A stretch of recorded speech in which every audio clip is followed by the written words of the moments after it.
Chicago. Good afternoon, I'm Steve Sanders.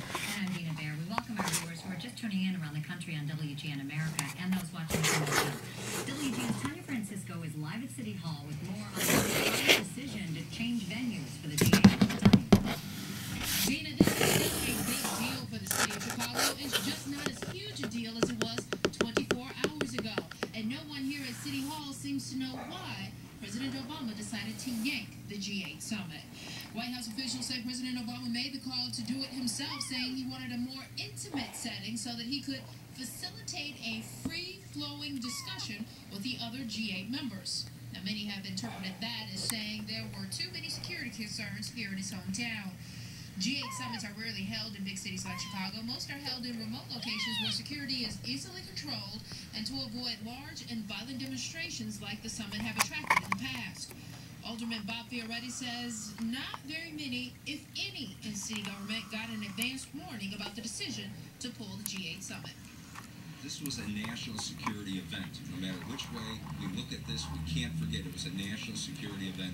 It was really run by the White House, and they made the final decision here.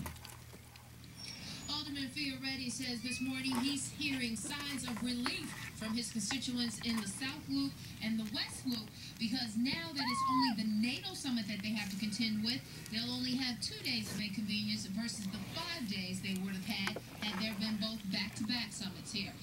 The NATO summit, by the way, is scheduled for May 20th and May 21st. Reporting live from Chicago City Hall, Tanya Francisco, WGN News. Thank you, Tanya. Governor Pat Quinn is downplaying the move of the G8 summit. Asked about it during an appearance this morning, Quinn said the NATO summit still presents the city and state with an opportunity.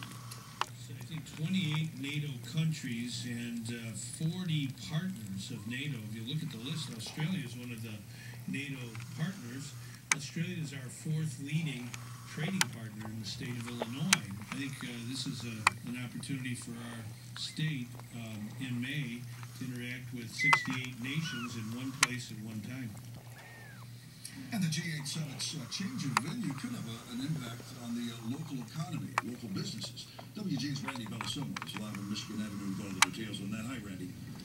Hi, Steve. The city's host committee is maintaining that holding the NATO summit is just as big of a production as holding both G8 and NATO. Business leaders were hoping for a boost, but downtown workers are hoping that they just avoided a headache.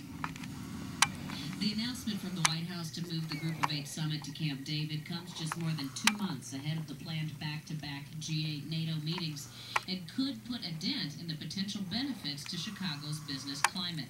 But the Chicago Convention and Tourism Bureau is maintaining that the NATO summit on May 20th and 21st will be the highest profile meeting the city has ever hosted. I'm a glass half full guy, so I look at the filled restaurants and the filled stores and the filled cultural institutions from all our visitors coming to town. Rick Jaskolka served as a consultant to Chicago's host committee, which is spinning the White House decision as a positive. They maintain the loss of one summit will have a minimal impact. I don't think really anything changes. I mean, you're still going to have a large number of international press here. They're still going to be here to cover a very important international meeting, which is NATO.